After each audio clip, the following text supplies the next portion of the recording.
Hello! Welcome everybody! Glad to have you here today for today's episode of Live with Lava Submersible. I am Lava Sub, or you can call me Weston, and yeah, you know me as your friendly artist that does these weekly live streams, and today we have no guest. We've had a couple of guests the last few weeks, and today I am doing a little something a little different. We're gonna do an AMA today. So if you're hearing this voice, know that, yeah, feel free to drop me any questions or put out any topic into the chat that you would like to.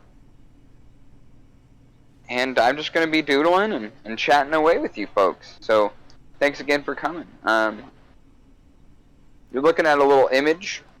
This is, just a very, very simple thing that I've started. It's literally just one tool, and in fact, just one stroke with one tool.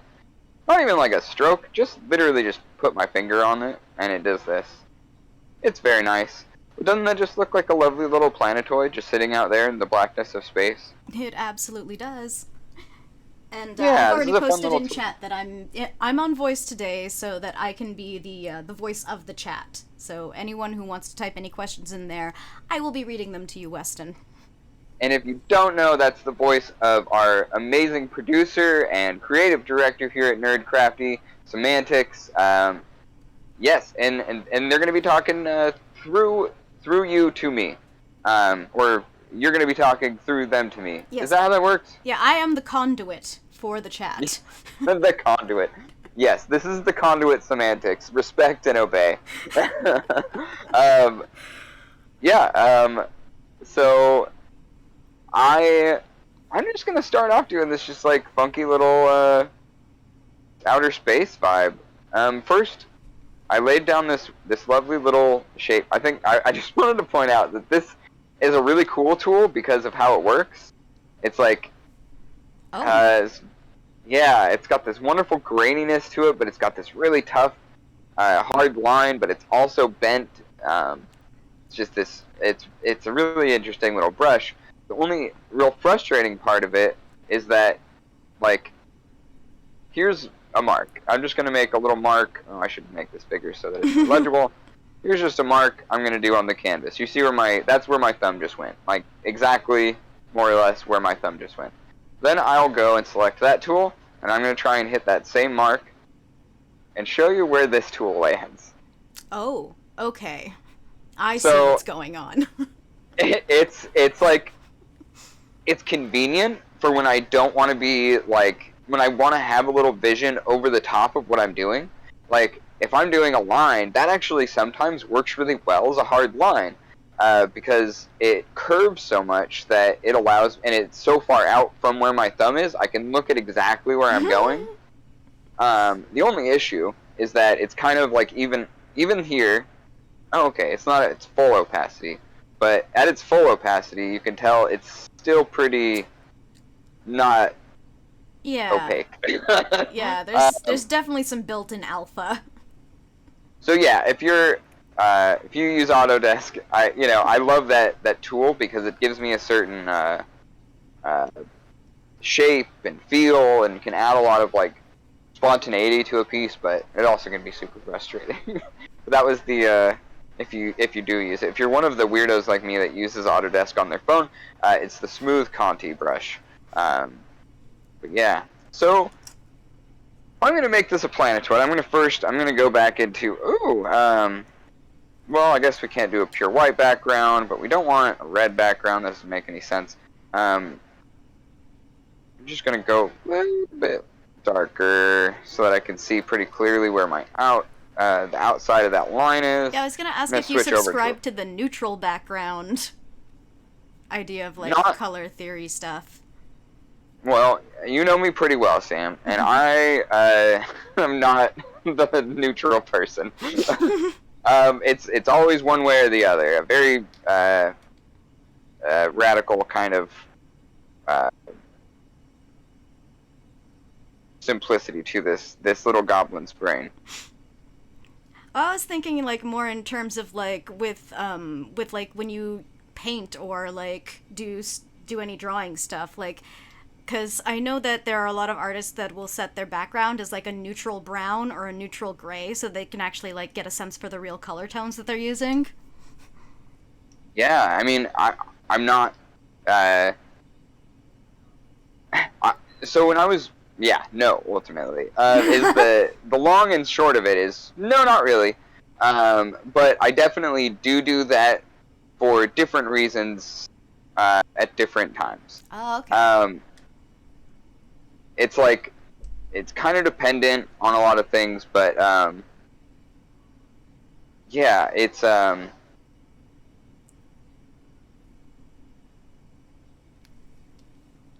was I talking about? Yeah, it's dependent on a handful of things. Mostly just like when I'm trying to do something that's I'm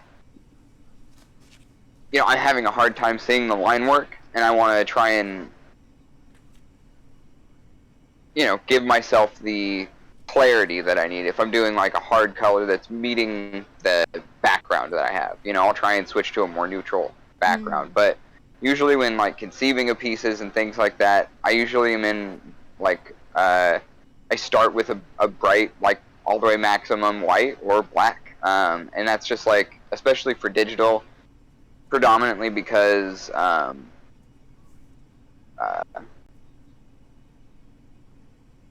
I will do the background way after everything else, and I just don't even think about it until like my eyes hurt. Okay, that makes sense. So I'm not in love with where this circle fell. I just might like adjust a little bit down. Yeah, that looks much better. Okay, and then I'm gonna go back to black. And then we can start working on an underlayer that is essentially the background behind this little planetoid. Since the light is so dim, everything is going to be really far away from this thing. There's not going to be anything in the foreground that's really like being drawn to us. Everything is going to be put way into the background. This quiet moon or something like that. Just maybe even a large asteroid, kind of floating its way through the endless expanse, So this might go real fast, but I do really like doing big galaxy pieces, so we'll see how this piece evolves as we go.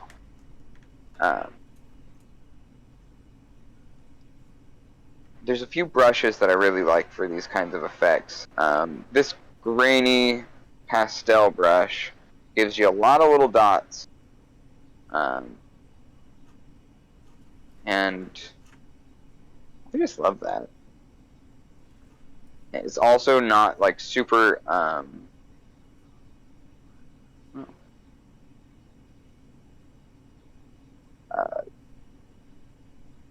well, you'll see. It's very kind of light, I should probably go a little bit smaller with this print though. See what this looks like. Yeah, it's almost just disappearing. Ooh.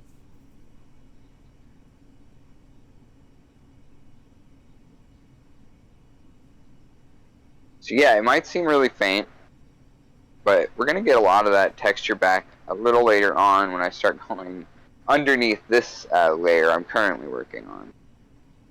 But you notice like right here, that's like just a little swirling galaxy hanging out way out in there in the background. We're starting to get there already. Just very simple, very short work, but also an opportunity to do a lot of fun stuff. We don't get to do all the time. Focused in on details and portraits of people or animals, it's like, that's all fun. I love that stuff, but... Hey, we got Sasha in chat. She says, "Hi, I love the galaxy-themed stuff. I'm still trying to hammer down a galaxy technique for dice making." Yeah, no, I approve 100%, wholeheartedly. Yes, that is a vibe. You bring those to the table, and you're kind of stunned. Yeah, I wish I had tips for you, but every time I've ever tried doing something like that, it just ends up being more swirled than anything else. Doesn't really give off galaxy vibes. There's a really good glitter. I don't have it on me and I can't remember the name of it, so I will message you that information later because it does make a world of difference.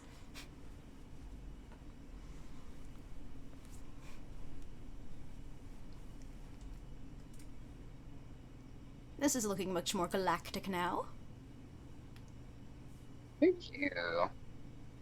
So while y'all we're chatting, definitely Sasha's got dice. Do we have links for that? Not yet. Soon though. And you wouldn't know. So we can only tell you that we're working on a project with our friend Sasha that is in the chat right now. I don't know how much I'm supposed to say about it, so I'm just gonna keep it at that for the moment. Yeah, resin is a lot of a learning curve.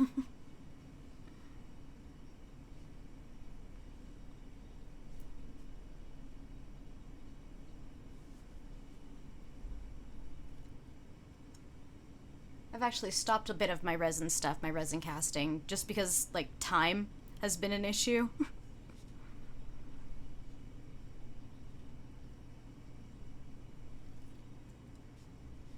Friends are begging you to make dice and have a website, Sasha.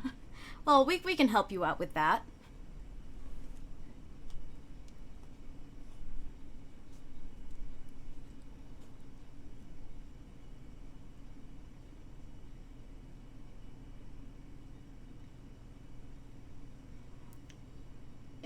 She says, I love making dice. If I got paid just to make dice all day, I would. I totally feel you there. Hey, it's possible. It is totally the truth possible. Is out there. Just have to be willing to put in the time. And it's not necessarily, like, effort. It is some effort, but, like, time is the more important thing.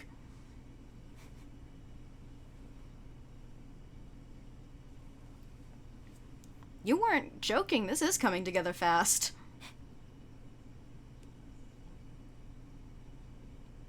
Yeah, I've switched over to my color. Like, this is the color wheel has a few different options for how you can sort colors, and this one is basically a randomizer that I'm using. So you can see I can select any part of the color wheel based on like little adjustments here or there, but I'm just using the entire color wheel and kind of in a very bright towards the white end of the spectrum of colors to kind of like give these pops of light off in this very dark, dim background.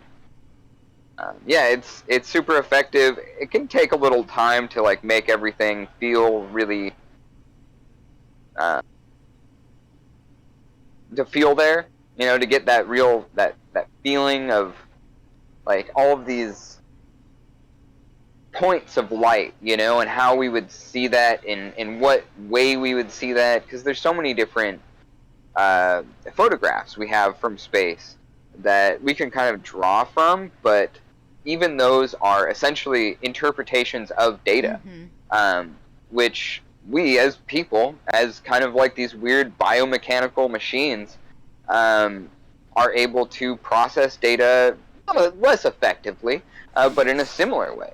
So we can take this, and that's an artistic interpretation right there, 101.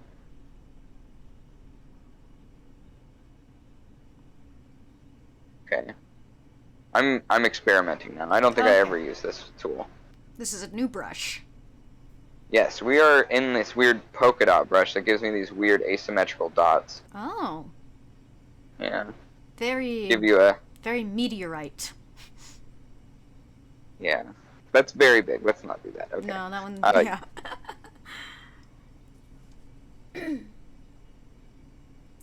Sasha says, I love looking at space photos, especially nebulas.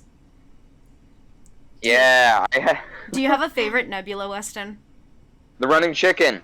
I don't know if I'm familiar with this one. Okay, well, the only reason I know the name, the only reason I remember it is because, like, 10 years ago, I was looking up photos of nebulas and stuff like that. I love that stuff, too. I was looking up nebulas, and when I stumbled upon the running chicken, there was, like, there's the way that okay. the image has like this odd cylindrical metallic object or clump of colors near, like, I don't know. I would have to have a picture of, but it looks like, you know, some kind of man-made or person-made object that kind of just floats there through space. And of course, like, you know, my past with, like, I used to be, like, really into conspiracy theories and stuff like that. And this was on, like, I was kind of out of it at this point, finding reality. I was sober, which helped a lot. I still am. But anyway, it was just, like, this thing that I just, like, was obsessed over. And I went and found a bunch of different pictures of the running chicken nebula, and this object seems consistent. So whatever it is, it's not an object. I keep saying object, and while it could be some kind of asteroid or, you know, actual celestial object, it's much more likely just like a clump of colors that was interpreted through a layer of understanding that, you know, doesn't necessarily, like, yeah, it's a complicated process that could have produced any number of things, not to mention the incredibly complicated process going on within nebulas to make whatever that is look the way that it is. Mm-hmm. But it's definitely, it's a fun little thing I think of from time to time. Yeah, I know that the color at least is like totally interpretive. Like they choose the colors that represent whatever data. So like my favorite one is the Pillars of Creation. Oh, glorious photographing quotes, but like, yeah, you can't really see the colors from what they got, but like they can kind of guess, but based on data. I love it. Yeah.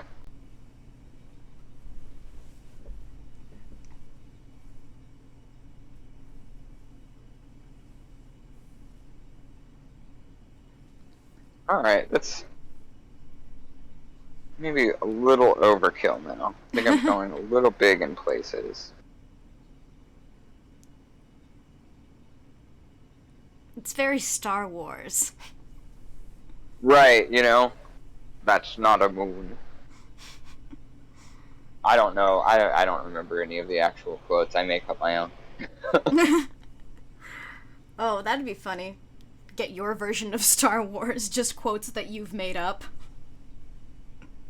Yeah, just my weird little brain interpreting Star Wars. You know, the data, interpreting the data, analyzing it, and putting it back out. You know, it's all the same. You're basically doing what like Google Translate can also do, but like it's a language all your own. I'm just an AI bot. I'm actually not a person. I am just AI. No, that can't be true. Sorry, it's Al. Al. I forgot. My name is Al. That can't be true. That's impossible. You can't handle the truth.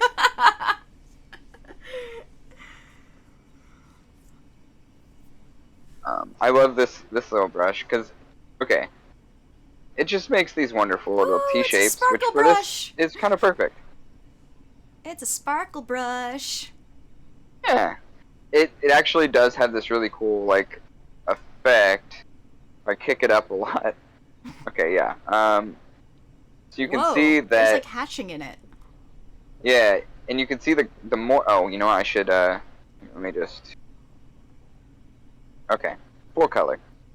Let me try this again to really illustrate the point. What an interesting texture. Whoa. So the closer to the center, the more the color overlaps, the more towards white it gets. Oh, that's awesome. Yeah. So it's like this, it produces a glow effect as well. Doesn't it just kind of look like Light Bright, though? That texture? Yeah, it does. But I'm also getting, like, strong disco vibes. Oh, yeah. Okay, let me undo all these. I forgot to change layers. Okay, Whoops. back to normal. Okay, go and select that color spectrum again. Okay, and back to little shapes. From Sasha. Little shapes, little shapes. Oh, she says, when you first said Galaxy, I thought of episode 8 where the pilot hyperdrived into the freighter. It was amazing cinematography. Yeah, no kidding. Which one's 8 again? That's the, Oh, I can't remember the titles of these ones. Is it the Rian Johnson one? Yes, it's the one in the middle. Okay. I feel like in a small group of people that actually enjoyed that movie. I was able to enjoy it for what it was.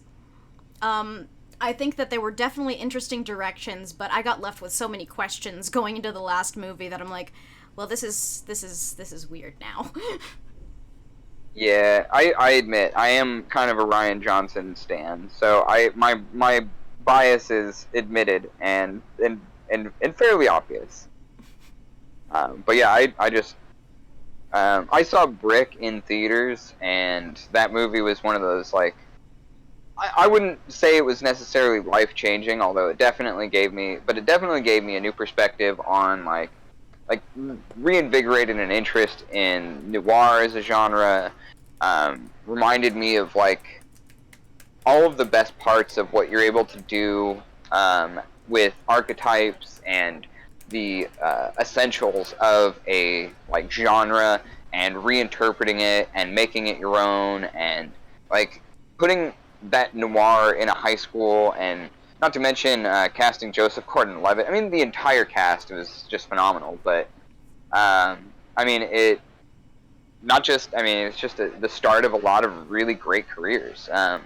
And watching it in theaters, it was one of the last movies I ever saw in theaters with my dad, actually. And I remember he was kind of on the fence about it, but just because he loved noir and he loves detective movies and stuff like that, I don't know if he could quite appreciate its more like its reinterpretation in the same way that I could, you know?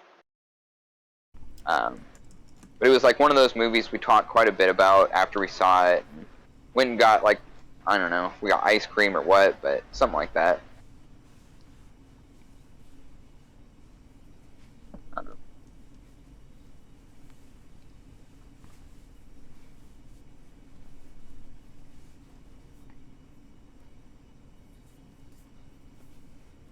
Okay.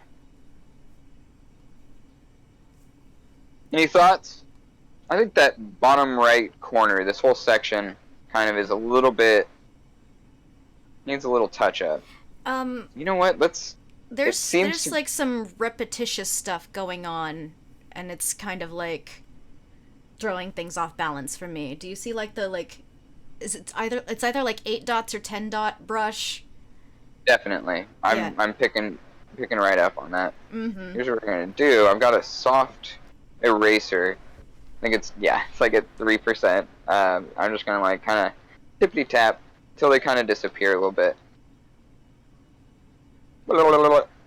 Just double finger tapping, you know, like I'm trying to catch a Pokemon. For me, double tap is always going to be Zombieland. Oh yeah. Oh man. Always double tap. You know what? Here's what I'm going to do. I'm not going to go back into that on the same layer. I'm going to add a new layer. Ooh, yeah, more depth. I'm going to add something in. It's kind of just more... Yeah. Let's see what this looks like. Okay. Did that say salty watercolor? Yes. Yes, it did. I'm just... Oh. Okay. I was wondering what was going to make it salty. Or is that like an actual thing where you use salt water with your watercolors? I've never tried that. Yeah, me either. I assume it is a thing that people do. I just have never done it. You know what? I want a little color to this. But not yellow. Let's go. Yeah. Yeah. Yellow is so obvious. A little bit, right? Yes. Okay, hold on. That's not it, but it's close. Ooh. Ooh. Oh. You just took me on a journey, man. Thank you. That's a really bright point way out in the distance that would create more darkness around it because of how bright it is and the way that light works in Yeah. distance. So that's kind of interesting. We get this you know what? I don't like where it is though. So luckily it's on a new layer. I'm just going to use my transform tool. Now I want it kind of to create a diagonal line straight through the piece. Try and put it right there. Yeah, I like that. Okay. Now, I'm going to go back into that layer above it with our handy-dandy speckle brush. I'm going to kill the opacity almost completely, put us back on the color wheel randomizer, and go back to where we want it. Okay. Let's just do this really lightly.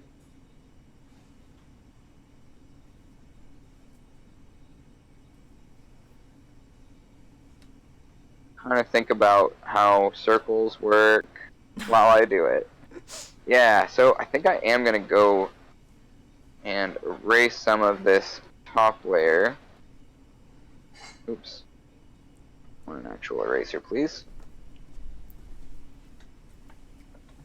Okay. Weston, I'm gonna be right back. Take your time, my friend. Take your time.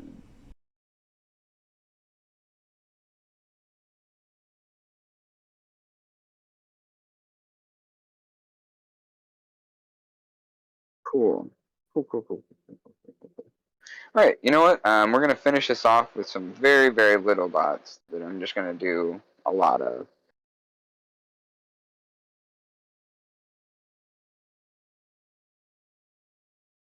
And we're still on the randomized. Yes. Oh. Okay, there we go.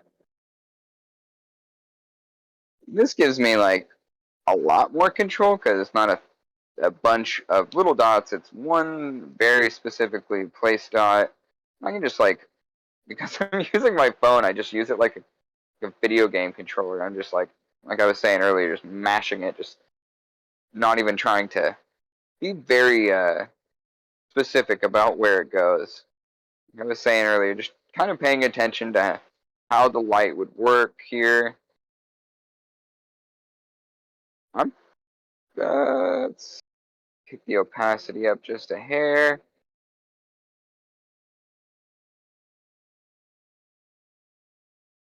Maybe 0.1 is too small. Let's try 1.5. That's good. Okay. Okay, I'm back. Talking about video games again and playing Pokemon and strategies that weren't real. I have not played a Pokemon game since Pokemon Yellow. I love that. That's forever. Pokemon Yellow is like, I mean, it's like the .5 generations. They almost always do, right? But it was a direct port of the game from the Japanese version or something. Yeah, well, it was basically the same game as Red and Blue, except for, like, you had to take a Pikachu as your starter Pokemon instead of getting a choice. But Oh, it right. followed you around, like, actually on the screen.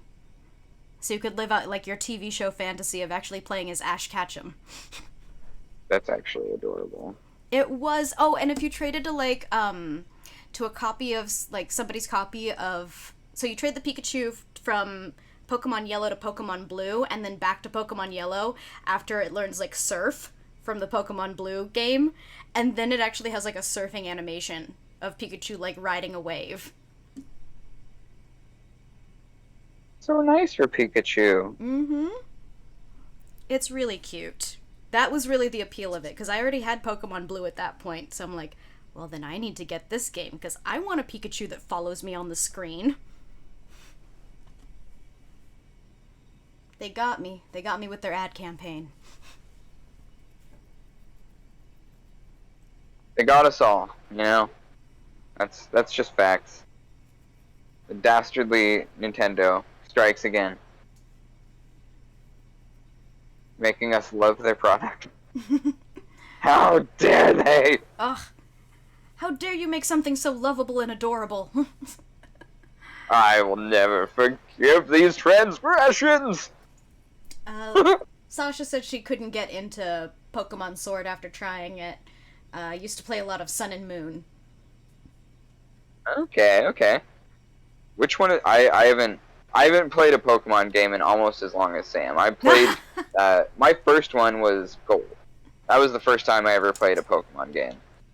And I have played Pokemon Gold probably hundreds of hours in my lifetime.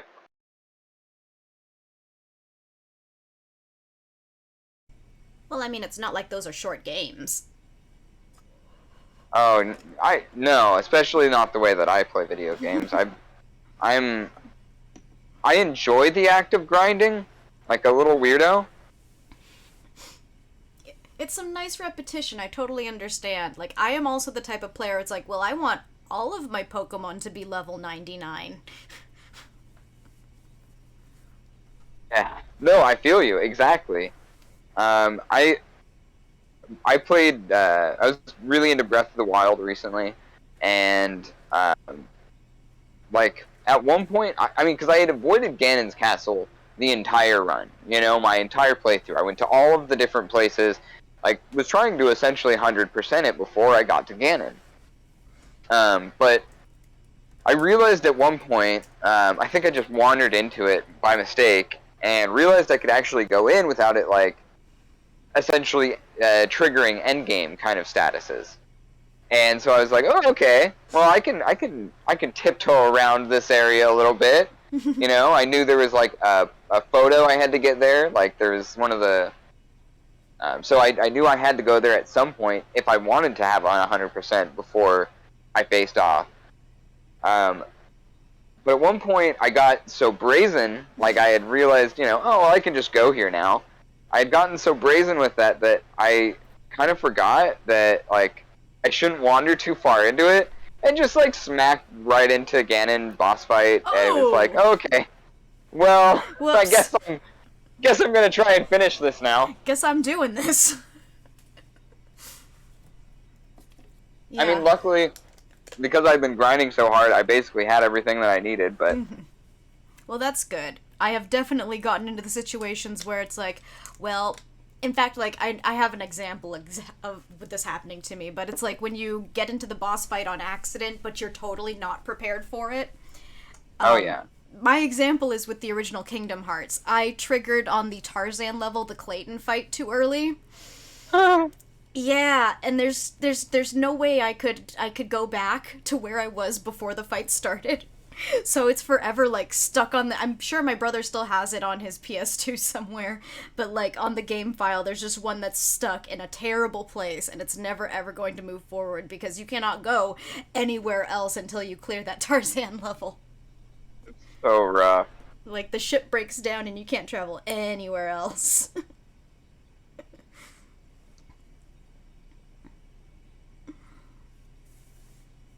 I never played a Kingdom Hearts before, so I don't know the pain of most Kingdom Hearts fans, because I know it is great, I know it is a severe pain, but I don't know it, personally. I don't know if I have much pain from Kingdom Hearts. I just have, like, vivid memories of. I just know that they're always delaying games and stuff like that. The fandom is very is always a little bit critical of the people involved with making it. Yeah, see, well, because I couldn't get past Clayton on the very first game, I never played another Kingdom Hearts, so I don't have that problem. Oh no. No, it's fine. Ignorance is bliss, I suppose. I suppose so, yeah. Okay, well, That looks very I think nice. the more I do, the less I like it. So actually, Yeah, I want to lower the opacity on this layer. I'm so curious what would happen if you started throwing in, like, some splashes of color on the background layer. Like, some really dark colors. Try it.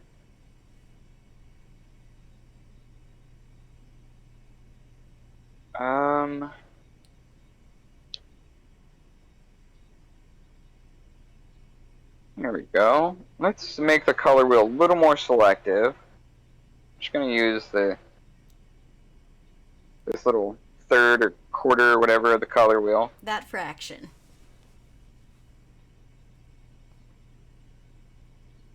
Oh, I'm just Sasha gonna do says randomizer again. she beat Kingdom Hearts 1 and liked it, and she feels my pain with the Clayton fight. Yeah, it was a bad situation that they set up in that game.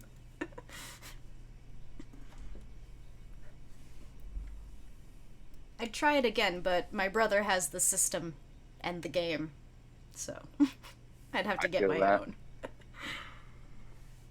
I was playing through Golden Sun and had not a similar thing, but a very frustrating thing where I was like, I is probably 2/3 of the way through the first Golden Sun game on my Game Boy, and I got to a point where I was like in this small little village, and I'm, like I was saying, kind of one of these people who just like wants to explore every little nook and cranny of whatever world I'm transported to.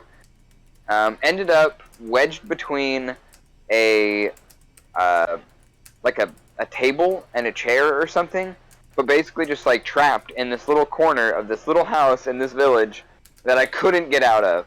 There's no way I could ever, like, I, did everything I could. I spent hours basically just on this save file, just like wiggling my freaking D-pad back and forth, trying to free my poor little character stuck behind this chair.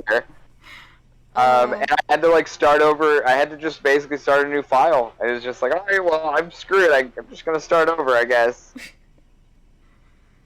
Yeah, that's the older version, right? Older version of Golden Sun? Yeah, because didn't they remake it? I would have been in high school when it came out. Okay. That's when I was playing it. Well, I guess that technically is older now. True. I'm an old. I am also an old. You didn't know. I was +1 old just yesterday. Yeah. Oh yeah. Yeah. Everyone say happy belated to Sam in the chat. It was their birthday yesterday, and it's always as a Satanist, the birthday is the most important holiday on the calendar. It's one of the only things that they wrote that I genuinely still believe in. Yeah, I gained +1 old on my stats, and I had a very lovely 12th, 24th birthday.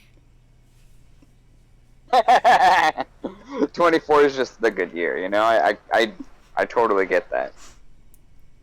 Yeah, I'm just gonna keep turning 24 forever now.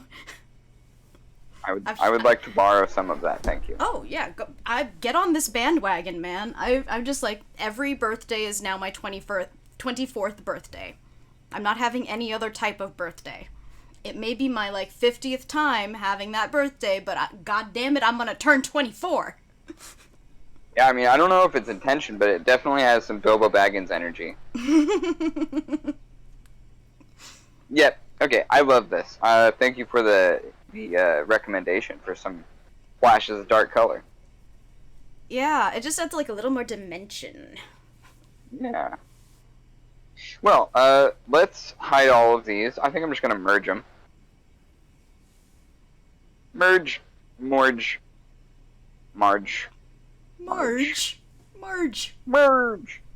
There we go.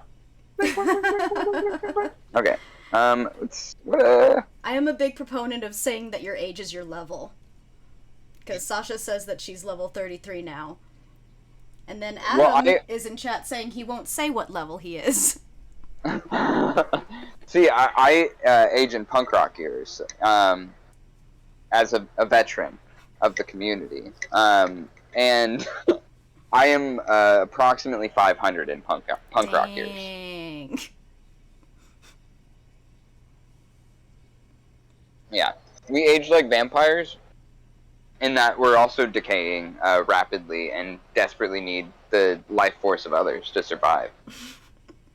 I'm kidding. I'm sorry. That could be interpreted really poorly. Do not clip this. or you can do that. I don't really. You know, I haven't been clipping anything for this stream. I should be. I mean, that's I'm not gonna clip an that. idea. Though. You already said don't. Someone else can go back and clip that. Adam says that was Sid Vicious level. At least, it's a position I feel confident in being able to defend against. So you know, I'm all right with that. Let's do like a real funky ass mountain or something. I don't know. A funky ass mountain. Let's do like some Doctor. I almost said Doctor Who. That's not what I was thinking. Do some Doctor Who shit. Yeah. I've never watched Doctor Who, so I don't even know it. I know that it's like generally sci-fi, and like there's really a lot of like time sci-fi. travel. Huh? It's like really campy sci-fi. Yeah, it's like British Star Trek. Is that wrong? No, is that offensive? It's not wrong. It's just, you know, much smaller cast. Fair, yeah. Sasha says you could say it's a punk rock in space. That's okay. Timey-wimey mountain. Yes, it's going to be quite a timey-wimey mountain. Oh yeah, I forgot. I was going to do a mountain. I just started doing colors. A little splotch of color here. It's a background. Here. It's a background. Yeah, let's... No, Oh, okay. What's this? That's actually a really good description, Adam. It's UK Star Trek if it was written by Terry Pratchett. It's fair. That is very fair.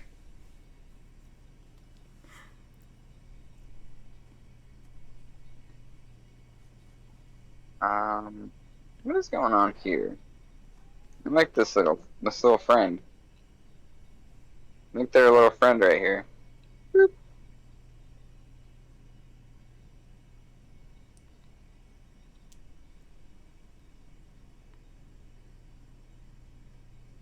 Got like some mandibles.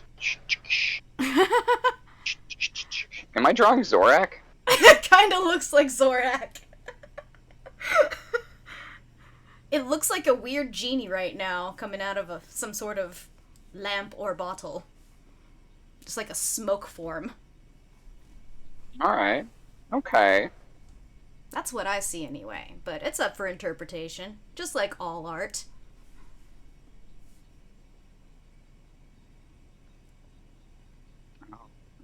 Do I need to remind the chat that this is also an AMA, so you can ask Weston whatever you want, and he has to tell you an answer. Yeah, you know, I want you to be third. Get to know me. I'm an open book today. Or don't. I mean, it's fine. What Weston's saying is you. he's very comfortable with himself. In this. I can't speak on other times, but in the stream, he's very confident. I put on a good facade. Yeah. Adam asks, what is your quest? I mean, complicated. He also says, what is your favorite color? If I had, well, I mean, one question is infinitely more interesting than the other. My favorite color, it's a valid question, but I'm like still just rocked by the sheer concept of the idea of answering the first one. What is my quest? I mean, well, the quest that I'm currently on is essentially the quest of being a working artist that doesn't fear starving to death on a regular basis. My Venmo is is somewhere in the chat, I think. Yeah, it's actually So, on screen right now. if you want to be a part of that, you can contribute to the Weston not being starving fund. Just don't say it's a payment for anything, because then I have to it's more of a hassle. Anyway. These are tips. They're not payments. Yeah.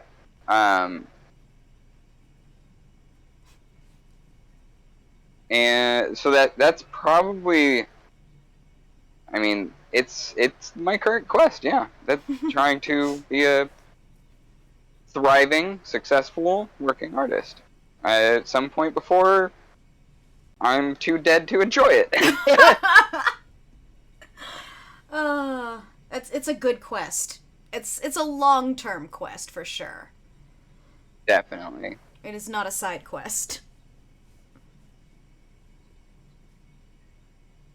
Also, similar, you can find our Patreon is now available. That's for our channel Nerdcrafty. All of our hard work that we put into this. If you feel like it's something that brings you some enjoyment, something that you like hanging out with us while we play games or doodle or make maps or any of the number of things we do at Nerdcrafty, feel free to become a Patreon member. We've got some interesting rewards that we've come out with recently that we are happy to be bringing to you. So yeah. Yep, there is a $3 a month tier and a $5 a month tier. $3 a month is just our general support level. You get thank yous. We'll put, as soon as we start getting some patrons, we'll start putting names at the bottom of the screen that scroll across so that everyone can be recognized. And then if you subscribe at the $5 level, there's a bunch of extra events and stuff that we're doing for that. So, we've got things ready to go for you if you want to be a part of the future. Yep. Patreon.com/nerdcrafty. We make it easy for you. Easy to find us. It's also easier for me. Which we like too. I think I've drawn a Skeksis. Or a relative.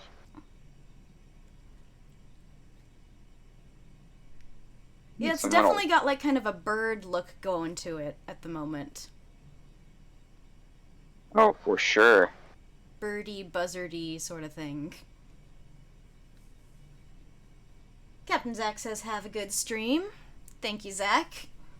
Thanks, brother.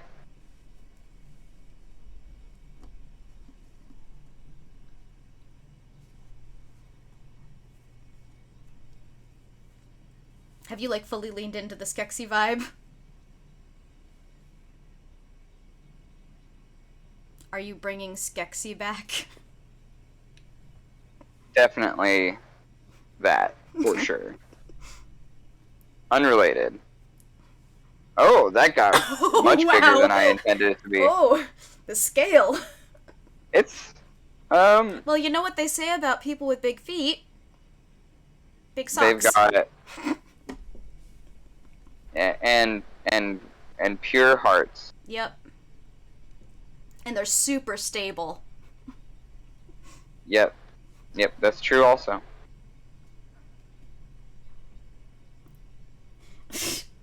Okay, so Sasha has said a Strexes for the name of this creature. You know what's funny is I don't know if I brought this up on stream before, but I used to have, I still kind of have a project called Zexy Fish that I came up with the name for before I had ever even, knew Dark Crystal was a thing. I don't know if my mom was scared of it like I'm scared of it, but we didn't do Dark Crystal. Or even, much of the, I think my sisters liked The Labyrinth, but it wasn't, a movie we owned. And I was never really into those movies. That was not my bag as a kid. They freaked me out. You should go back and watch Labyrinth, if for no other reason to see David Bowie's package. No, I'm I have. I just, Okay, you know, okay. Just making sure. I'm not a big Bowie fan. He's just like I get that there's a lot of people that get inspiration from Bowie, and I can respect that. He's just, for me, he's like just another like kind of douchebag from that period of rock and roll douchebags. Like especially the, I don't know if you've ever read about like his treatment of Iggy Pop or Lou Reed, the way that he treated other artists' music as kind of his own in a number of times, and not in like a cute inspiration-y way, but I don't know. He was also, yeah, I don't know. Not my favorite. I'm not a fan. Okay, that's fair.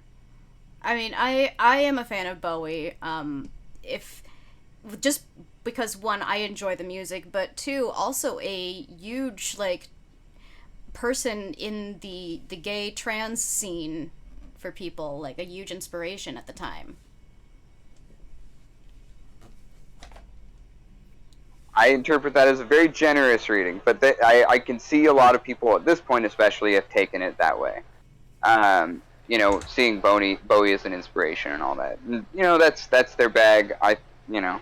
Well, it was his... you know, visibility was hard at the time. So if that was their type of visibility that they got, it's, you know, what we had to lean into. I totally understand where you're coming from. Yeah. You know, it's just yeah, sticking point for me.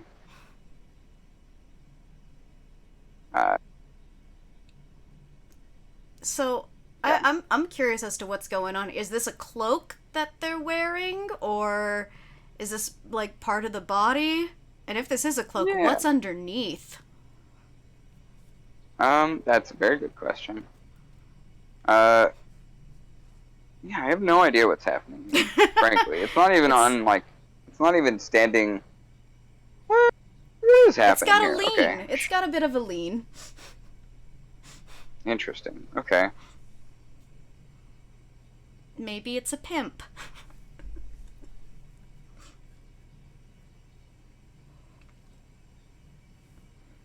Okay, Sasha, I can totally agree with you there. Freddie Mercury is much better than Bowie. I agree. I love Freddie much more than Bowie. We love our By King.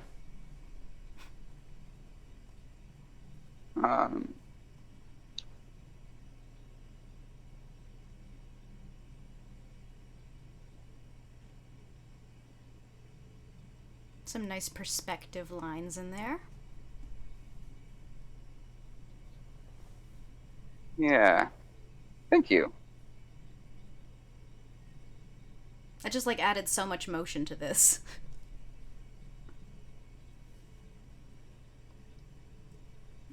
Getting a real, like, walking above a city vibes from this, like, big cloaked Birdman with a bug face.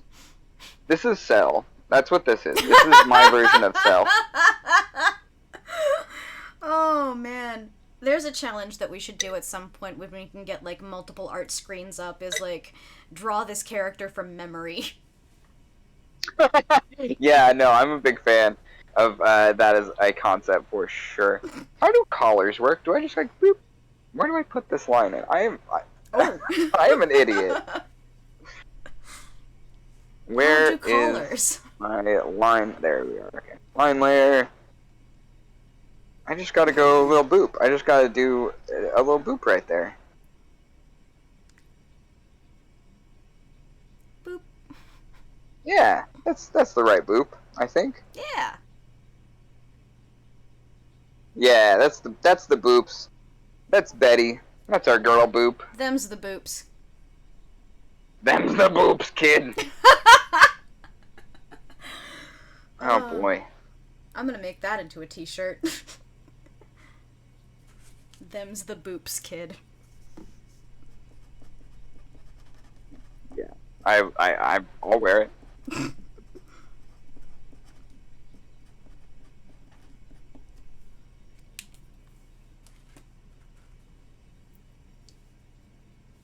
Zach is back in chat saying another Bowie fan bites the dust. I can like two things at the same time.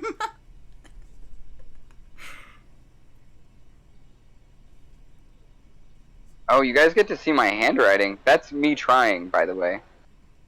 It's still legible. Like, Thank I've you. seen way worse. Well, I am 35. I am not 7, which this handwriting would imply. No, I've seen way worse from adults. Sorry for all of us, then. No, it's fine. As long as I can kind of interpret it. There's just a few people where I've had to be like, what letter is this? I can read most of it, but I don't know if that's an N or an R. Oh.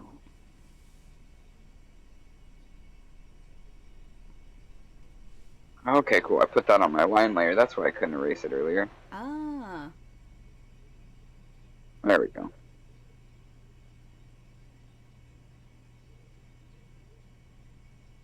I'm almost, yeah. Like the piece that I did for the Ignore the Bird art. Like where there was that big city below. It's almost like the vibe I'm getting here.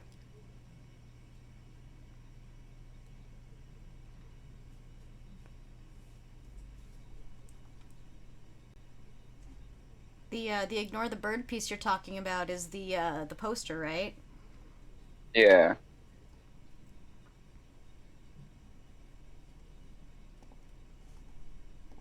Just gonna throw that up over there. That's the piece of art. It's over the chat right now, but I'll move it in a second.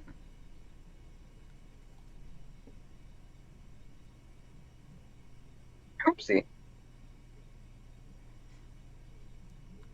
Okay. Yeah, I can kind of see where I'm going with this. Let's get rid of that layer.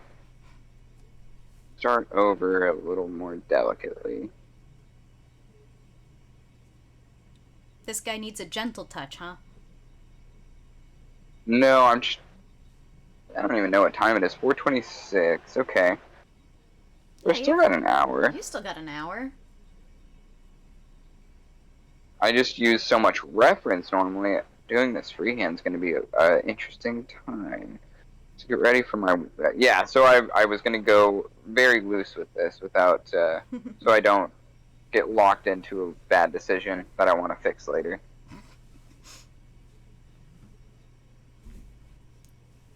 If it looks funky, we can just call it surrealism. That's the problem, Sam. That's how I do most things. If I just say it's surrealism all the time, people are going to start thinking I'm crying wolf here. Or that you're a surrealist painter. Maybe. I don't know. It remains to be seen. Okay. Verdict is out. Chime in chat. Yeah. I think we're gonna are we losing you, Sasha? Because they say, have a great rest of the stream. Sounds like Sasha's gotta get somewhere. Well, we'll be seeing you soon, Sasha. Take care. Bye-bye now.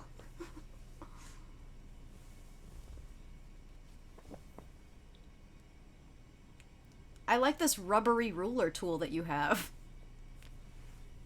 Yeah, it's really finicky. I'm not, like...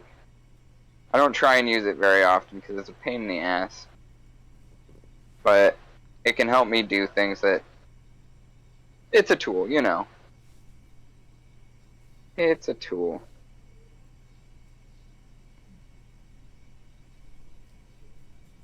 Just like Michael Bay. That's a different kind of tool. Oh, okay. I don't hate that. All right, let's do a little bit of what do we want here? What do we want? Let's pick hot pink. Let's go all the way down to yeah. That's real dark. Let's see what that looks like. Nah. Set my angle to 0. I'm gonna start trying to work out some shapes. Trying to remember these numbers. probably will forget often, but Do you want me the to write thought that numbers counts. down for you? No, if Okay. I'm really, if I want to get scientific with it, I will start writing them on the canvas itself. Okay.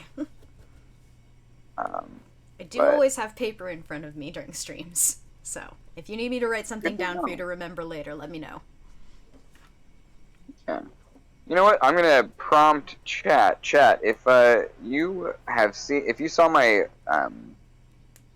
physical art live stream, I did a couple, like over a month ago at this point. But if you really like that and would like to see me do more physical art in stream, let me know, because I have a painting that I have to finish for my aunt, and I have to finish it. I feel terrible. I've had it for like a year, and you know, she keeps asking me, Weston, where's my painting? Where's Oh. my painting? Yeah, totally use the stream to finish that if you want, man. That's what I've been thinking. Yeah, it's what I've been thinking. It's just I also try not to like part of it is I just haven't had like the inspiration for that piece because she wanted a fairly simple seascape. Ah, okay. And like digital, I could bust that out in an afternoon. I could bust that out in an hour. But in acrylic, because I don't mess with oils, I've never messed with oils.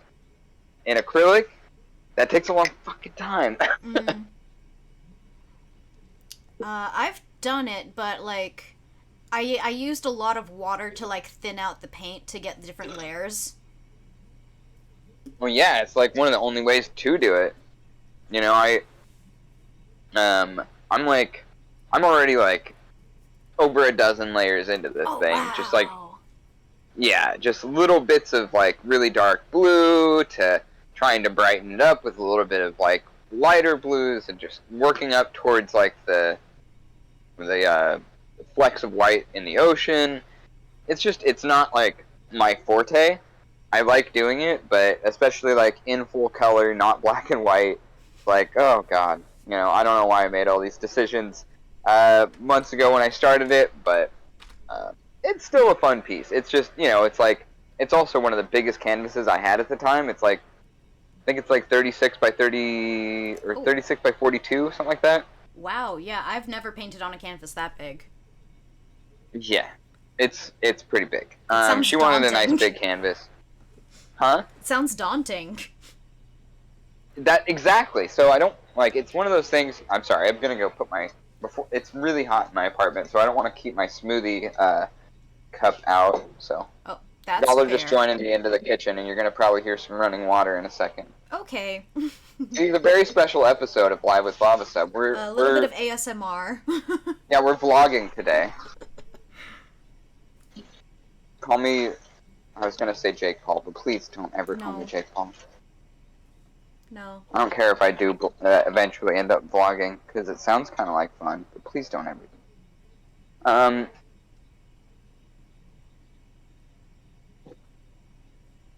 At the same time though, I did recently in the last year draw Jake Paul as Karl Marx. I can explain why if it sounds insane that I did that. It sounds really funny. Well, I don't like Jake Paul necessarily. He's not like someone whose content that I watch a lot. Like it's not like that's not my thing. I can understand and all, especially I don't know. Point is that he's obviously had a very like controversial public persona. Does a lot of things that people get upset about.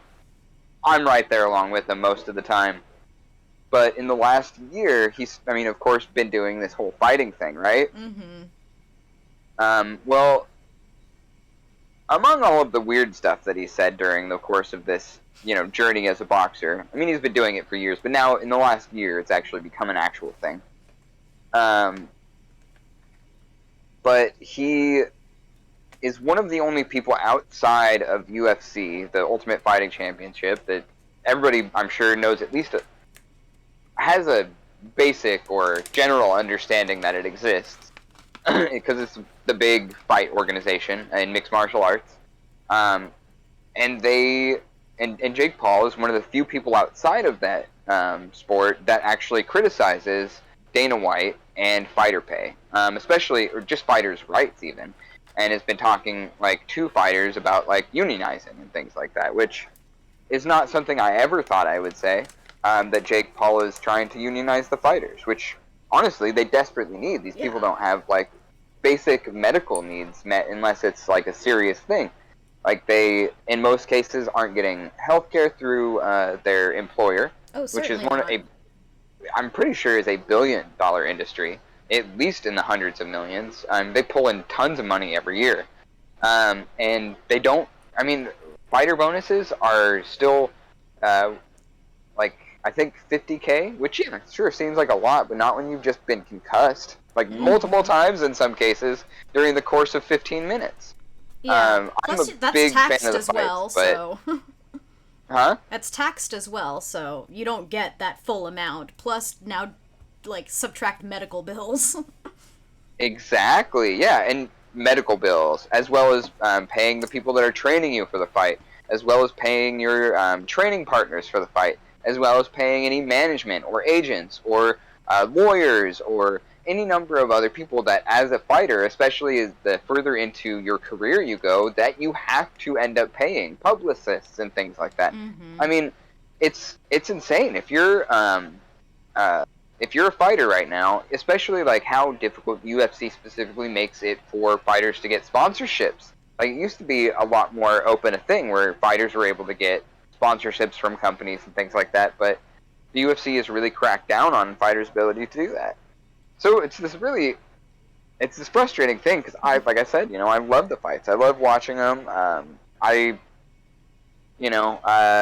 think the martial arts are something that I'm really passionate about. It's something that I think is a really beautiful thing, and there's obviously a lot to martial arts that I think we can apply to, let's say, many areas of social philosophy.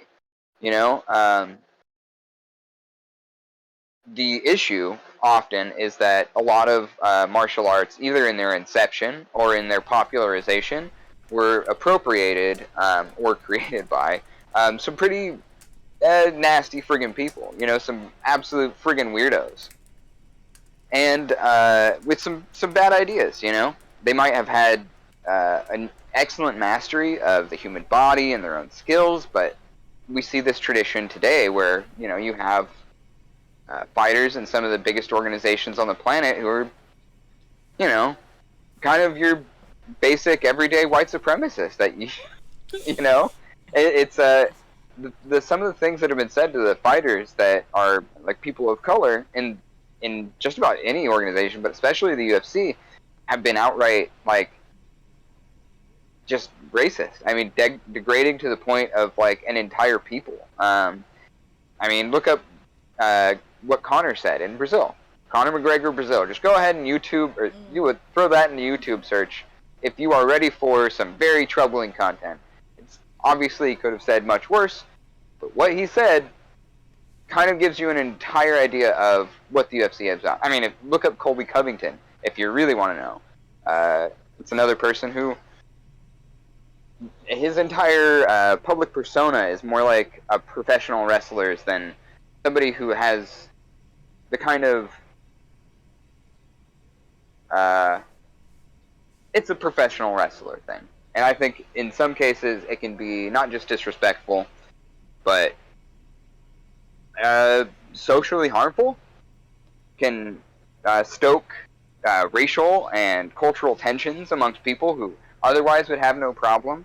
And this is often just played off by the organization as exactly what I'm saying. It's a persona and stuff like that. But you hear that from a lot of people now after Colby started saying it, or the UFC started saying it for him, as a justification for really terrible things people say or do.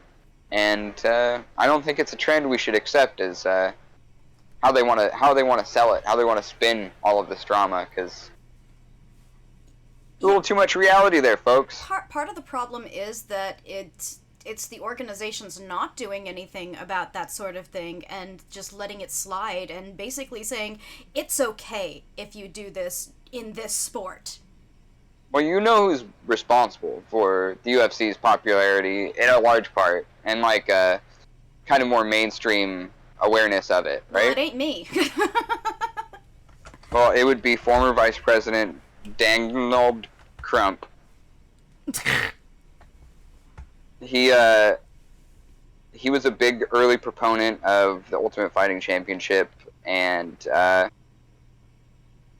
was at a lot of the fights. Even he went to at least one that I'm for sure about while he was the president, and in many cases, the fighters, like the dude I was talking about a minute ago, Colby Covington,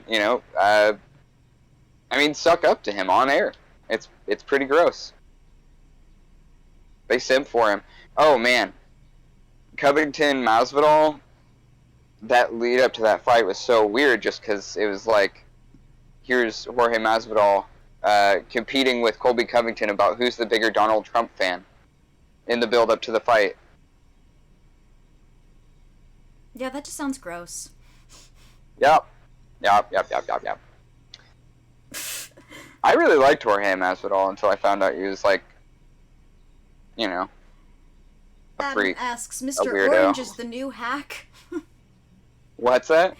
Adam asks, Mr. Orange is the new hack? I don't know what that means. I think it's a play on Orange is the new black. Oh, okay. Yeah. I don't know. I just wish that there was like I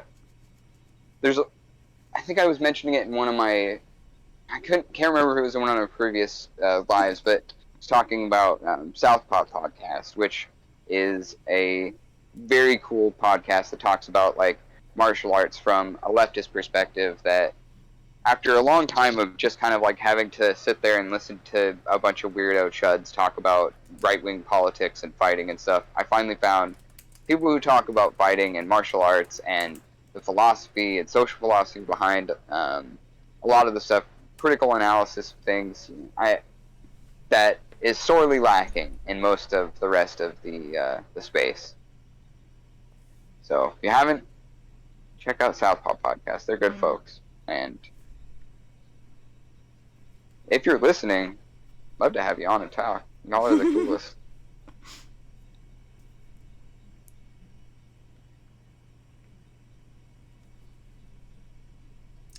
Oh, Adam says it's an alt name for the ex-president. What is? The Mr. Orange is the new hack thing. Oh.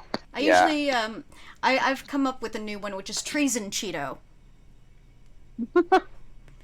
Yeah, because that's what's going on, is treason, and he's a Cheeto.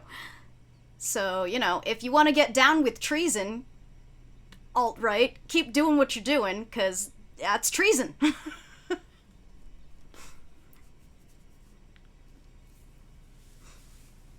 Listen to reason. This here is treason. Oh, You gotta man. make it snappy to get through those thick skulls.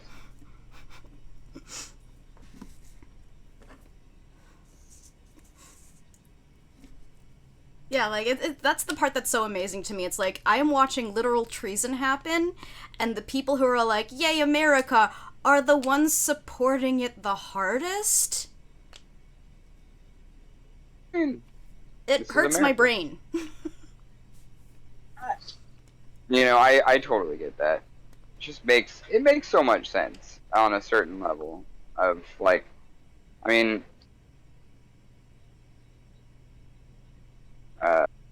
just the historical analysis of this country is pretty bleak in most periods of this country. So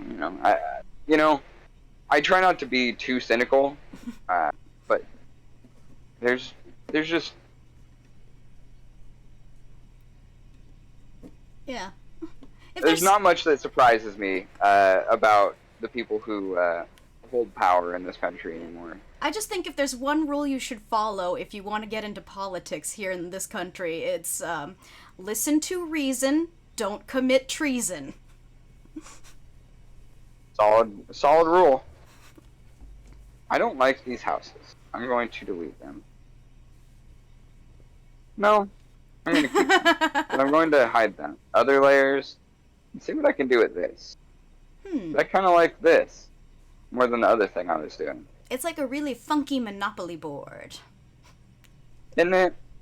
I like that. Yeah, okay. I guess I'm doing a lot of these kind of diagonal lines, you know, these very compositions that are very from the top left to the bottom right. Yeah, you're moving diagonally down to the right today.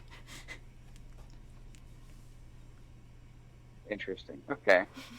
Where's my cloud layer? There it is. Okay, so we're just going to move these to the top because that's what I'm working on.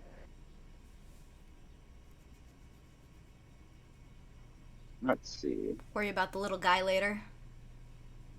Yeah, I think that's going to be his own. He's going to get his own drawing at some point later on because he's pretty cool, and I'm just going to like probably import that into a new file and start over, using it as like kind of a sketch. See what I come up with because it was so just kind of like happened. It wasn't something that I was planning. But I like it, and I think it could be something special. Yeah, you could be creating a new D&D monster right now. You know what? I was going to ask, is there, like... I know that we have, like, tabaxis and stuff like that in D&D, but is there, like, a dog person creature class? You know, I'm not entirely sure. I feel like in all the scope of D&D and things that people have come up with supplements, there probably is. I certainly, when I run games... I will make dog people NPCs. I will make a human hybrid of any animal and make it an NPC. But I don't know if there's like an actual written out playable race. Well, come on, D&D. Make people. Dog people. The furries demand it. Yeah. Absolutely. Yeah, I really wanted to, in a previous campaign, have a pug person, like, running a potion shop. Ooh.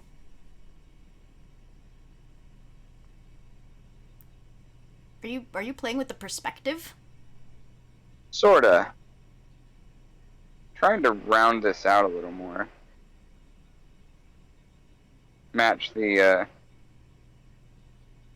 line back there. Oh. Captain Zach says there is a jackal humanoid race in Amonkhet. Oh! Magic the Gathering supplementals, huh? I knew it had to be out there somewhere. Someone has written it. This is like, you know how there's Rule 34 for the naughty stuff? there's gotta be another rule for, like, if you can think of it, it's been written in D&D. Right, yeah. Oh, Zach says it actually is an option in the Iron Hearts. So when you're ready to make yet another character... Well, I was. Is there like a class or a racial feature or something like that that's like, what do they got? What's cool? I don't know. We'll see if Zach says anything more in chat. What's another way I could do what I was trying to do? You can't get the houses where you want them? Not really. But that might have just been a bad method for doing that. Mm-hmm. That's much better.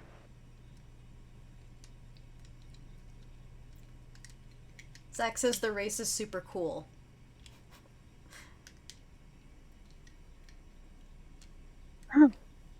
Well, if anyone in chat was watching our last session, let me know if I should just try and make a new character, because it was a rough one if you didn't catch it.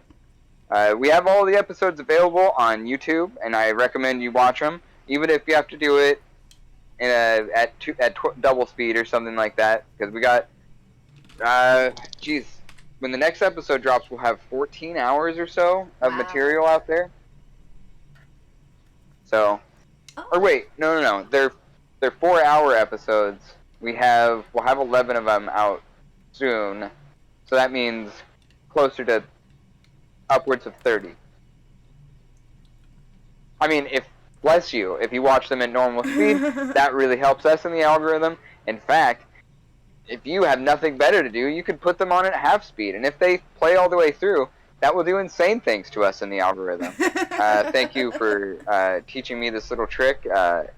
Oh, man. Uh-oh, who gets the shout out? Oh, it's that YouTube channel that does all the video game exploits. The British dude that's like, oh my god. Oh, I think I know who you're talking about. Yeah, they've got a huge channel. Everybody knows it. If you know, let us know in the chat. If you can think of it before me, I'll draw your portrait for free. If you want. We got a little more information on that jackal humanoid race. Zach says that they are born as twins, and you get a bonus if you're with your twin, and it changes if you're without them. Huh. So, like, you get some, like, creepy Outlook hotel powers, I guess. Okay. That's kind of what it sounds like. Also, Zach says is a game maker toolkit. I don't think... Are you talking about Spiffing Brit? That's the one, Spiffing Brit. Yeah, he's got a lot of, like, how to break games kinds of videos, and they're really funny. Yeah, I'm still not sure if their whole, like, I love colonial Britain thing is, like, just a joke, but I'm pretty sure it is, judging on, like, a lot of their... I've watched a lot of their videos, and I was much more unsure in the past. I'm a little more sure that they're goofing. Yeah. I certainly always took it that way, yeah. We love goofs. Goofs and gaffs and all of those wonderful things. So I figured out a way to do it. It's just a pain in the ass. Oh, good old lasso tool. Yep.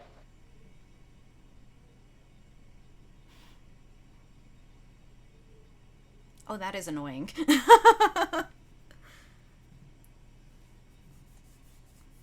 Oh, I didn't even like where I put that. Alright. Oh, no. Let me see if it'll just pop it right back in. Nope. That's...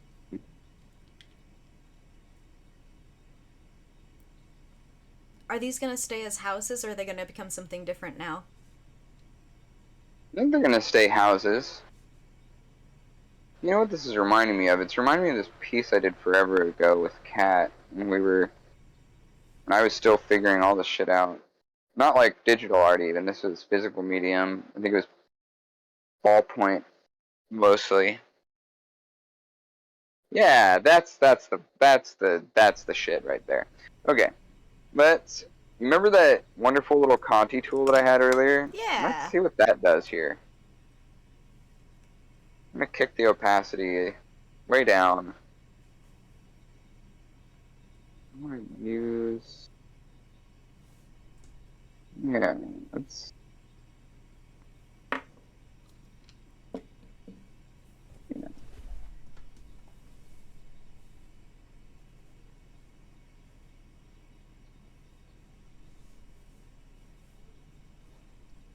Okay.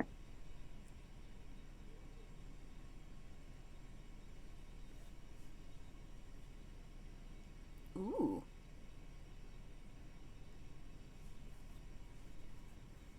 It kind of reminds me of, like... Did you ever, like, use chalk to draw on black construction paper? Oh, yeah. Yeah, so, like, if you're really light with it, it kind of gives those vibes. Yeah.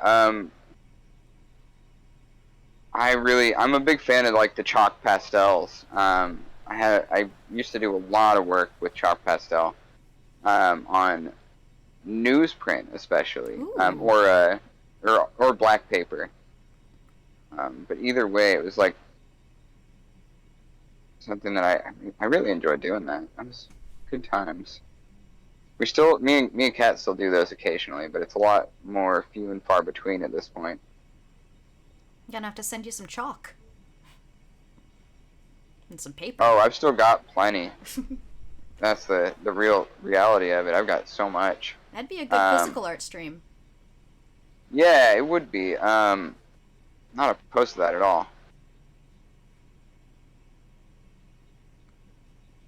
Especially because it is a medium I've worked a lot in, so I'm very comfortable with it.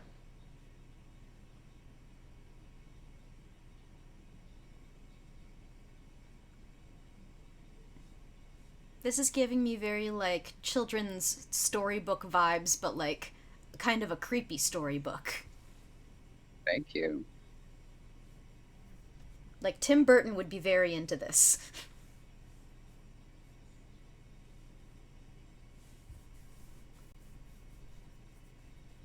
Might do.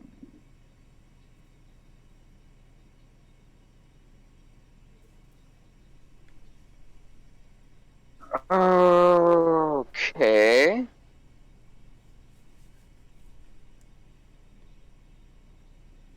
What am I gonna do? I'm still not loving the position of these houses. It's not the vibe I want yet. But these three are the main culprits. Let's see if I can finagle this now. Oh no! Wrong layer! Uh-oh. Abort.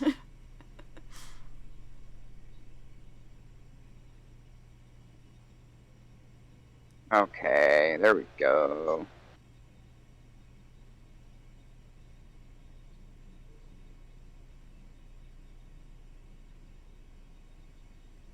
Hey. That's the ticket. That's better.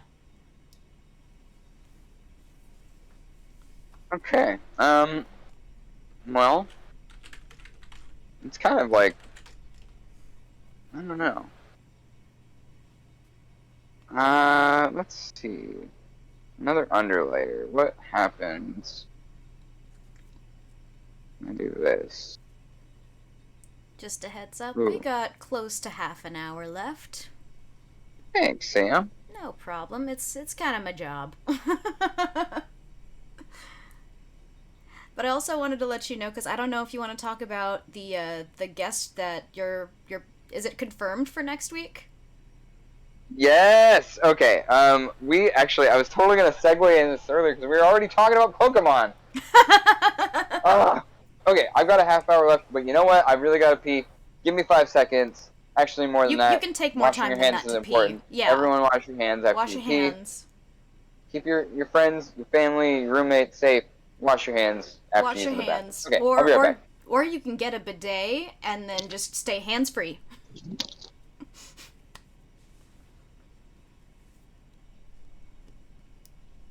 Well, you're stuck with me now, aren't you, chat? At least for a little while. If anybody else has any questions for Weston, toss them into chat now.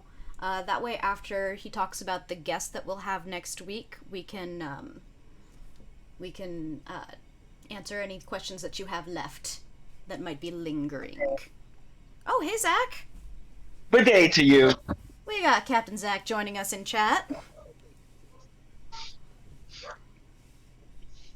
How's it going? Oh, really good. The stream's been a lot of fun so far. Oh, good. I'm glad you're having fun. Yeah. Yeah, that a Monquette race is really cool. The bonus changes if the twin is with you or not. I forget. I think if your twin is with you, you can communicate with them.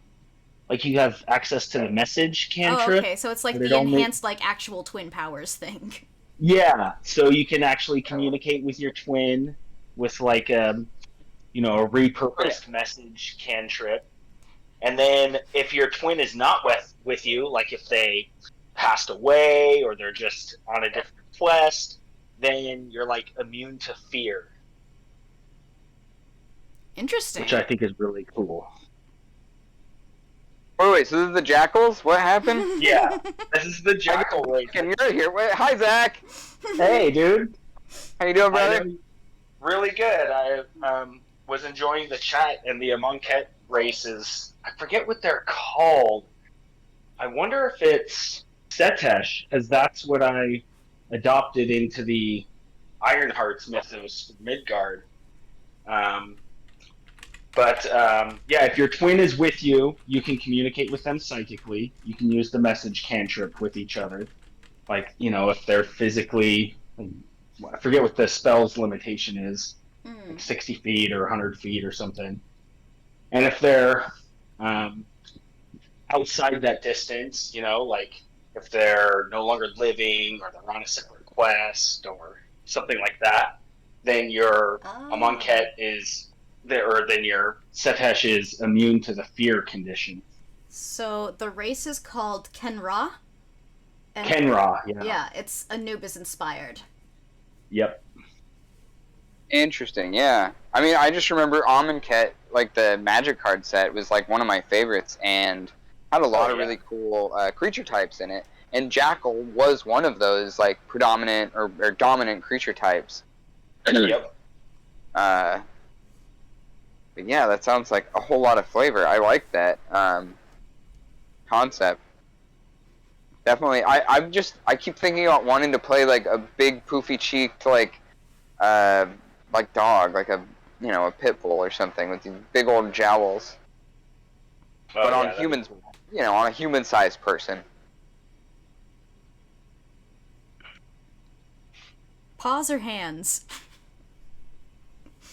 Ooh, feet, paws, hands.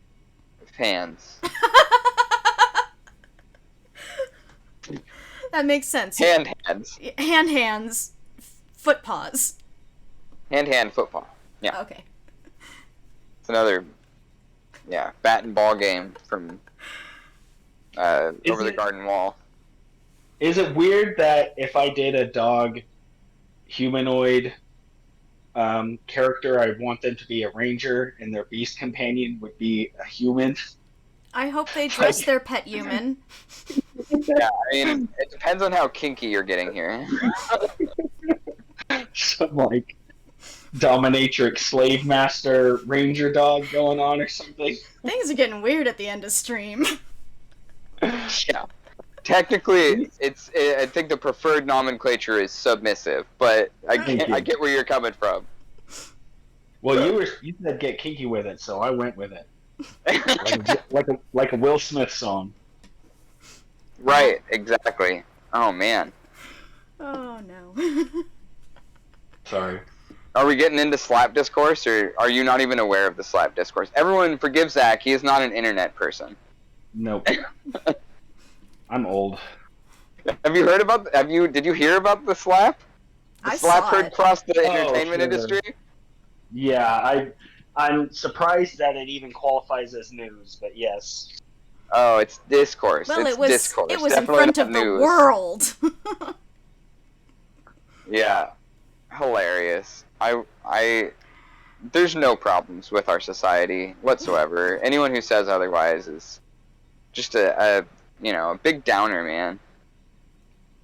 The only part I liked about it was how Chris Rock just kept his cool and total comedian reaction, was ready to make jokes.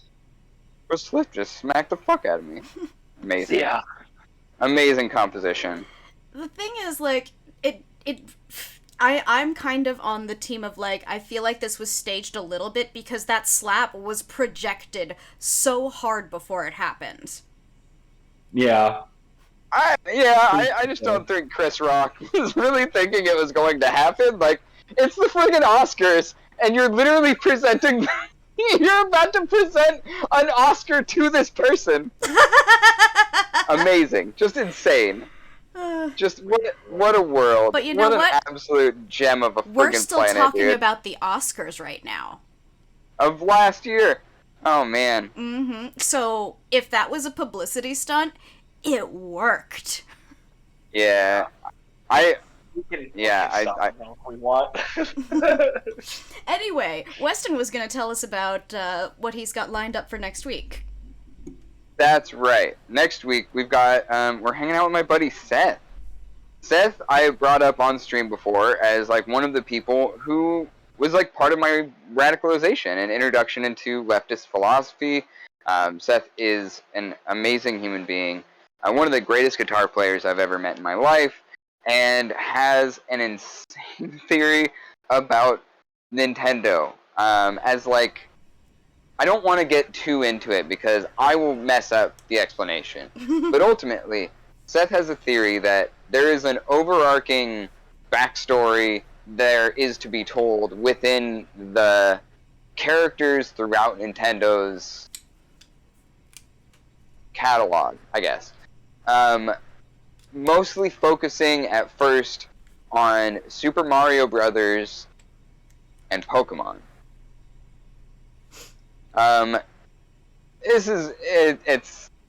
It's gonna be a fun one. It's like I was saying, Seth is one of my favorite people. He is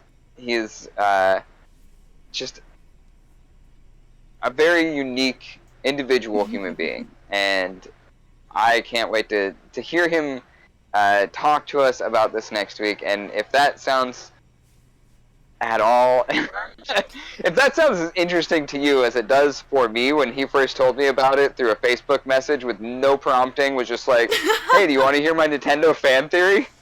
Out of nowhere one day, then yeah, I definitely recommend you come and hang out, because it was a really lovely conversation we had that prompted me to be like, dude, we have to put this on my stream. You have to come on as a guest, and we have to talk about this for 2 hours. So, yeah, come on by next week. That's where we'll be at, talking about Pokemon, talking about Super Mario Brothers, getting into some overarching, like, yeah, just through lines, I guess. I'm not trying to give it away. Probably drawing some Nintendo stuff. I guess, yeah. If I want to get your imagination going, without telling you too much, just imagine if Charizard and Blastoise and Venusaur were all one creature. They would have like a turtle shell. They might have some fire breath. They might have a green coloration. I don't know. Does that sound like another Nintendo character to anyone? Anyone? Well, I'm not gonna say, because I know what the premise is. Cue the Super Mario RPG sound of Bowser. Yeah, exactly. And if you haven't played Super Mario RPG... Oh, it's the best one. It's not easy to find, I don't think, at this point. I mean, actual Super Nintendos are hard to find. The copies for the Super Mario RPG for the Super Nintendo are expensive if you do find them. I know that there are ways to play old video games where you don't even have to pay for them, but we're not going to talk about that anymore. I will say that I played Super Mario RPG about 5 or 6 years ago, and I was able to find a way so other people can also find a similar way. I am not super savvy when it comes to that sort of thing, and I figured it out. Me either.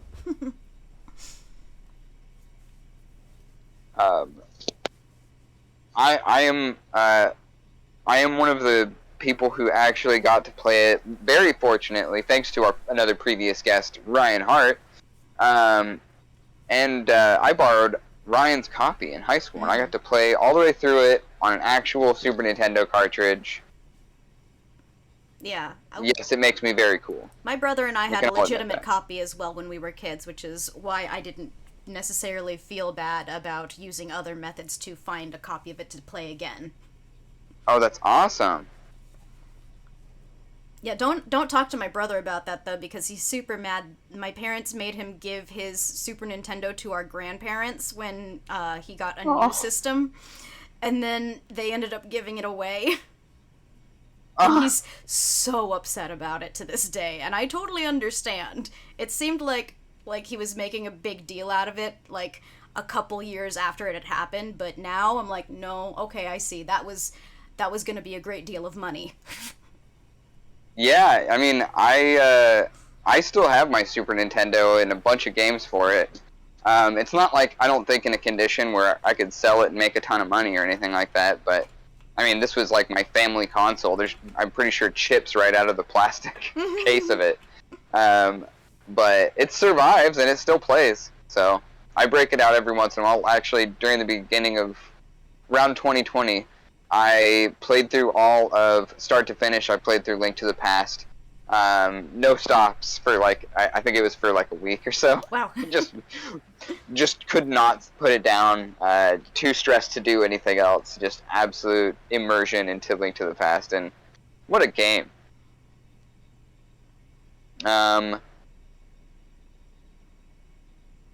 Well, what else? I was gonna bring. It's escaped me. But yeah, Well, ultimately we were talking about Seth. Seth is going to be our next guest next week. That's what it was. I remember now. Okay, we have it is 5:09. We have around 20 minutes left, and you guys have not asked me one question. Sam, is there anyone in the chat? That's not true. You had some questions earlier. Huh? You had some questions earlier, but there's no current questions in the chat that we haven't already addressed. Oh, we actually did address them. Okay, I just have a bad memory. My apologies. It's okay. We are neurodivergent here, and we are proud of it, and we embrace it. Fucking proud of it. And you know what? Yeah. If you don't like it, too bad we're human. Yeah. Too bad we're human. Yeah. There's no changing it now, motherfucker. Yeah, I can't go back and become something else. I have to be me. Sorry. Yeah. Yeah, try and make me change. It'll drive you insane just like every other person who's ever tried it. The only person... Actually, I think it's a good rule to learn early on, especially if you are entering the dating world. It is good to know that the only person you will ever be able to change is yourself. Mm-hmm. And only through understanding, often a lot of compassion and self-love, is the only way it's ever worked for me anyway. And I'm pretty proud of how far I've come. I used to be a dirtbag, and now I'm just kind of a goblin. So, it's progress, damn it. It's a lot of it. I want to see the scale of this now. Scale of what? Like, where it goes from, like... What was the bottom, did you say? Dirt person? I said dirtbag. Dirtbag. Like, it goes from, like, dirtbag at the bottom to, like, where the top is, and I want to see, like, what the steps are in between. Yeah, like, cue the Major Payne saluting you. You've graduated from turds to maggots. Oh my gosh, I haven't thought about that movie in forever. Oh, I love that movie. I mean, you could put it in more understandable terms by just using the D&D alignment chart. You know? Scumbag is like chaotic good. I think dirtbag is closer to chaotic evil. Okay. And goblin is like, is that kind of like in the Chaotic neutral neutral? zone? Oh, wait. I had goblin is chaotic good. Oh, okay. Sorry. Okay. And these are just the alignments that I use in D&D. I don't... Those are the only three. I expect these to be written on all character sheets from now on from you. They're never not. They always constantly have been... I'm almost unanimously, every character I've ever written up, chaotic good. Is almost... It's how my brain works, and it's like... I never want to play like someone who's on the evil end of alignment charts just because it's cringe and I don't like that as an idea. And I'm not a goody two-shoes. There's no way I'm lawful good. There's no way I'm neutral good. You know, chaotic good is about as close as I'll ever be as a person. You know, I don't call the cops. You know, it's not. You see somebody shoplifting at Target, you fucking mind your business, damn it. Didn't cost me anything. Goddamn right. And if you're stealing food, I mean, there's probably a reason why you're stealing food. Absolutely, there always is. People don't just steal food for fun. Yeah. You don't get the thrill from that. Yeah, I'm pretty sure this audience is pretty savvy, but yeah, these are not the kind of personal choice you're used to hearing about in media. These are very complicated social conditions, and just even the ancient Romans knew that all crime comes from social conditions where people's needs are not being met. And those people, they sucked, frankly. And even they knew better than our government, so I don't know. We got our problems. The only way through it is with each other. Stick together, y'all. Fight the power and all that. Be the change you want to see, etc., etc. Oh my Yeah. gosh, you should write that down. I think somebody already did. But seriously, they're literally just trying to kill us off now. If you're a working class person, you don't have an incredible amount of economic privilege. I mean, your life is in danger, especially if you look on a global scale rather than just focusing on American social and economic and ecological and all of the issues going on right here, which there are many of. You go globally and they want us dead, guys. It's just reality. It's just facts. We're going to fight for our lives, for the fight for the planet. It's just about acknowledgement and understanding that's where we're at. But also, like, don't be overwhelmed by that. Just do what you can locally. Because, like, the easiest thing to change is the immediate area that you live in and are affected by.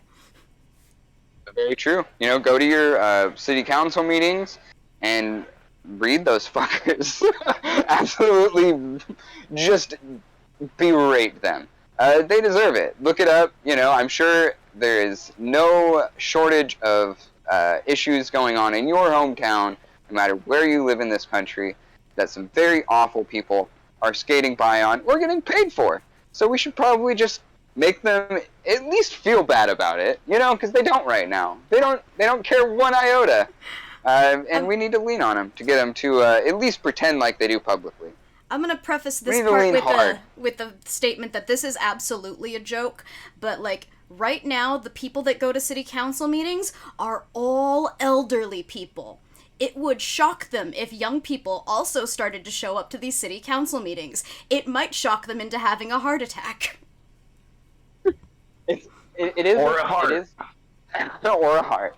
Yeah, it's a real thing. And there's no shortage of examples. You could look up on YouTube about young people, progressive people, people who want change for the better in this country, going to and doing exactly what Sam is talking about at their local city council meetings.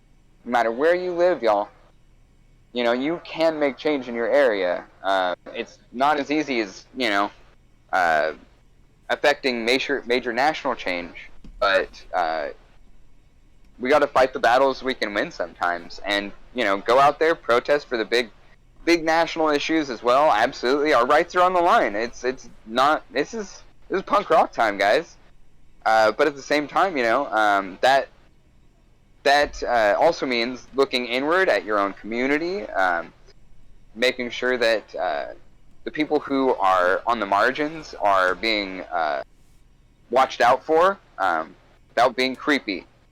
Mm-hmm. But, that you're looking out for one another, and making sure that you're standing up for people right there in your area. I mean, I know all over California there's issues regarding homeless folks, and how in just about any place I've ever lived, their treatment is that of people who aren't. It is inhumane. Mm-hmm. It is at its bare minimum inhumane, if not absolutely cruel and unusual, the way that we treat homeless people in this country. And in California, what we've been doing for years is shipping them from one county to another over and over and again, shipping them off to other states.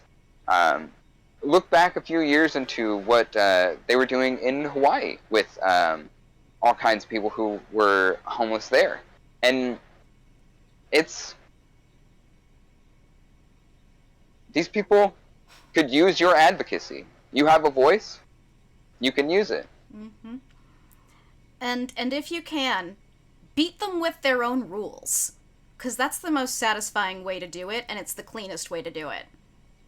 Use the laws that exist against the people who are trying to change the laws for the worse.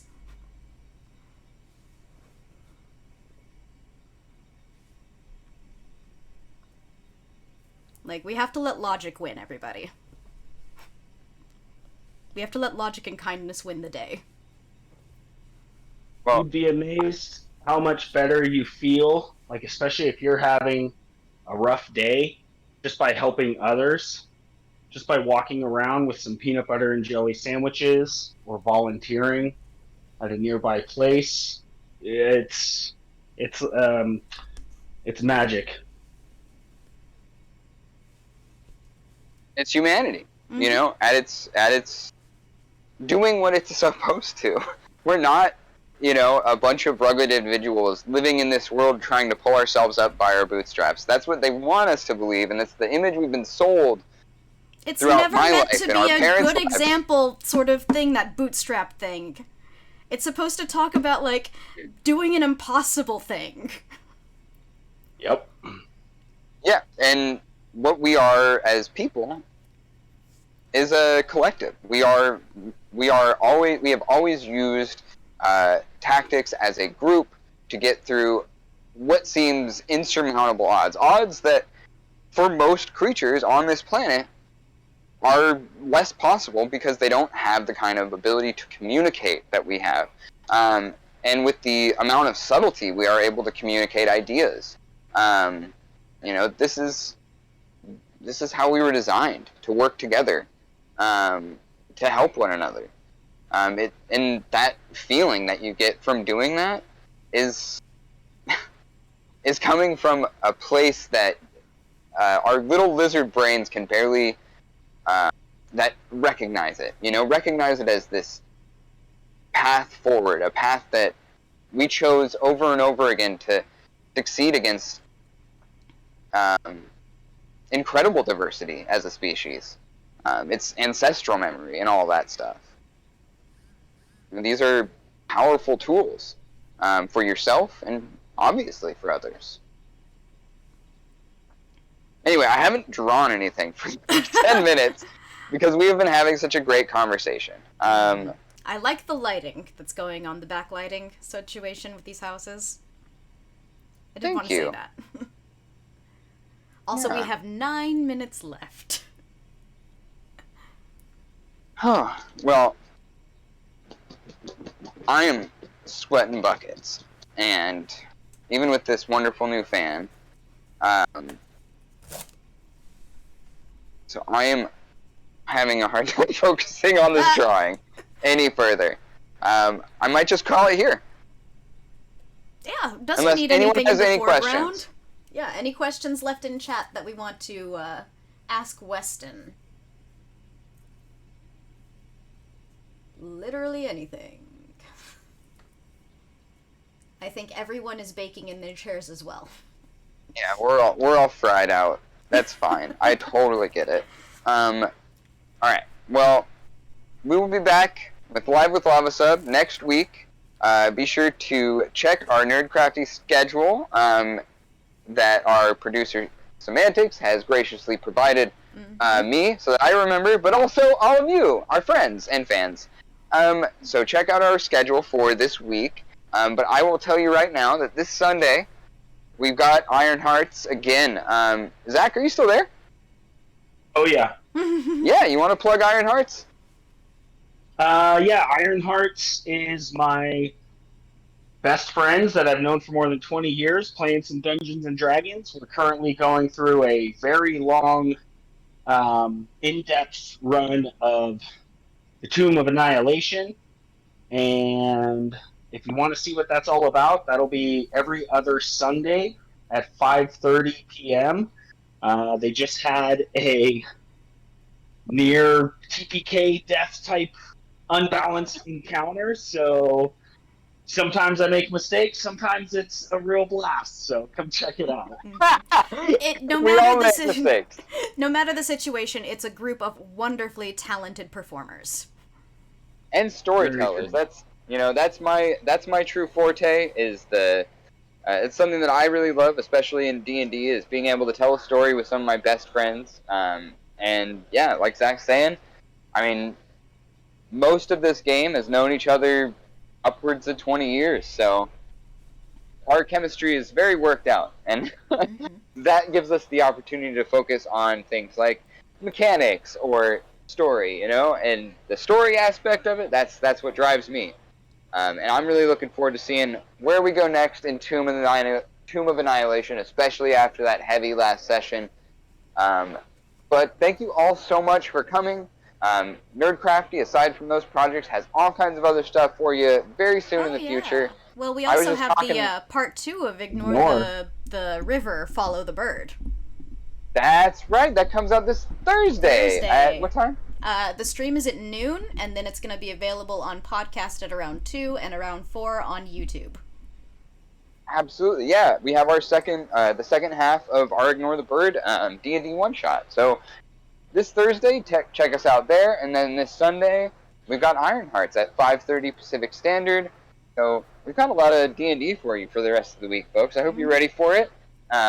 Let us know what you think, and of course, feel free to ask us any questions, either here or at our YouTube page or on our Twitter or anywhere else on social media. We are always looking for your input, and just appreciate you all being here. Thank you so much. Yeah, thanks, everybody. And we'll see you. Yeah, we'll see you next week, Tuesday, for Live with Lava Sub. And appreciate you guys. Take care out there.